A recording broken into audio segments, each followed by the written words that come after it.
here, another fragrance review. Let's tackle the Lalique house, Encre Noire. Why not, right? Lalique. I think Encre Noire is their crown jewel. Personally, I believe that. I think this thing's a masterpiece. And I want to just formally announce that this is going to be my last review on YouTube. Just for a bit. Going overseas again. I'll be back in December. You know it. Reviewing again. But I decided this is going to be my last review. Full review on YouTube. I might do a couple little videos here and there, but this is going to be the last one. This is for Gabester64. Thank you for being patient with me. The review was ready like a week and a half ago, but I wanted this to be my last bottle to review because I think this is a special fragrance. Very underrated fragrance. I know a lot of YouTube reviewers have already reviewed it, and on base notes it's not really underrated. They know what they have, but I really want the public to know a little more about this fragrance. If you haven't heard of it, or you're thinking of getting it, watch this review. It's going to be a doozy. I don't think anybody uses that word anymore, doozy. Anyway, Encre Noire, the bottle, simplistic, but either way, I really like when companies do this. You know, the juice, the bottle, the box, everything ties together. Really makes the experience so much better for me personally. I really think that everything when it's tied together just makes it so much better. But either way, very simplistic but very classy, I would say. We got the Lalique name on the top here. We got Encre Noire, very solid black glass. We got a sticker here. Sprayer works well. The cap works well, does its job. No complaints on the presentation here. Very simplistic but classy, and this is what Encre Noire really encompasses to me. Very classy but simplistic as far as notes go. I'm not going to say this composition is simple because it's very complex actually. As far as the box goes, again, elegant but simple. You can even see, I don't know, my camera kind of sucks, but it says Lalique here. Very high quality cardboard. I didn't even know that even existed. High quality cardboard. Alright, so Encre Noire comes in different sizes, the standards, 1.7, 3.4. You'd be looking at pricing $30 to $60, and I think that's the best part of Encre Noire, hands down, the pricing. This is almost like niche quality. Don't tell Lalique, but this thing is like, I would gladly pay $150, $200 for a bottle of Encre Noire. It's this good. It's like niche quality. This is the Eau de Toilette version. There is an EDP and Eau de Parfum concentration. But for me and you, we're not buying one because it's an upwards of $700 a bottle, because it's actually, the bottle itself is made of crystal. And that's what Lalique's known for. If you take a look at the brand Lalique, they're known for their crystal vases that are like thousands of dollars. They do make, in the perfume industry, they do make bottles for different companies for their bottles. They make unique bottles. So that's what they're known for. So really, they probably pride themselves in this bottle more than the juice inside, which is a shame because it's actually both exquisite, both of them, the bottle and the juice. So as far as when this came out, 2006, it's a woody aromatic fragrance. The perfumier is Nathalie Lorson. Natalie hasn't really done anything in the men's section that's notable to me. She's done some great stuff in the women's section though, so great perfumier. As far as recommended age, I'm going to go 20 and up. And why I say 20 and up is because a high schooler wearing this, I think is redundant. Really this is for, I wouldn't say this is a mature fragrance, but it's, how could I say this? You got to have like a refined taste in perfume. There you go. In fragrances. So if you have a refined taste, this might be for you.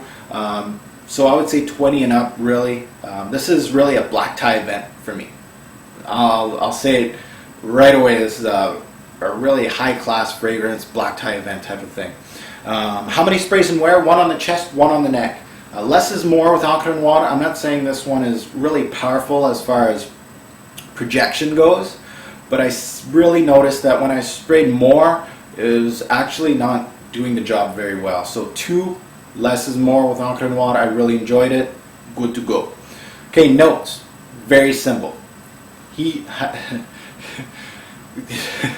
Haitian and bourbon vetiver. Sorry about the laughing, I just have a hard time saying Haitian. Cypress wood, cashmere wood, and musk. Simple, very simple, but a complex fragrance. So let's get to it. This fragrance, first of all, has a niche quality to it. Very surprising that it's priced this low. It really has, when I look into the niche brands, I really look for something unusual, something that's an eye catcher, something that's almost the best in the genre. And Encre Noire does all this. Very unique, very complex, very well done. It hits basically everything that a niche fragrance should be with the high price tag, right? This one is like a niche fragrance with a low price tag. It's like best of both worlds. So a jewel. This is a jewel in the fragrance industry. This is what I call a masterpiece. This is when fragrance turns into art. This is what this is. This is not your usual vetiver. It's very complex as far as a vetiver fragrance goes. Really, most vetivers, you know what you're going to get. This one, no, this one's a tricky one. This fragrance is for the connoisseurs of fragrances, like me, connoisseur. Lovers of vetiver, you gotta try this. This is not your typical fragrance. Like if you're looking for a panty dropper, you know, your 1 million Le Male, anybody that's really looking for something that smells good and you're on your way, no. This is for someone that's really into this hobby like I am. You're gonna appreciate this. You're gonna grovel at this thing. It's that good. So definitely this is not for everybody. Now, you'll also notice that some people that hate vetiver fragrances, vetiver-based fragrances, are actually going to find this one pleasant. They're actually going to like this one. So this one is unique in that genre. Now, what does it smell like? This one played tricks on me. It almost felt like a strong, wet vetiver, but not too wet, almost damp. But at the same time, a dry vetiver. It was woody, it was dark, spicy, dirty, musky, earthy. Almost had an inky feel to it, like ink was placed into it. Really a good word to describe this would be more of a rustic feel to a fragrance. Really, really nice. It has two kinds of vetivers in this fragrance. That's actually quite unique. I got the Haitian and the bourbon.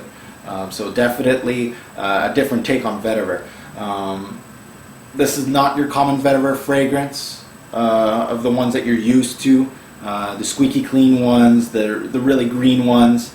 This one's actually much darker than your run-of-the-mill, we'll say. Now it starts off really green, but not the same green that you're used to. More of an earthy green vetiver with some light woods. I believe that's the cypress that I was smelling. But that soon is followed by a burning, almost smoky jolt that turns it really dark right away. Once it goes dark, it doesn't go back.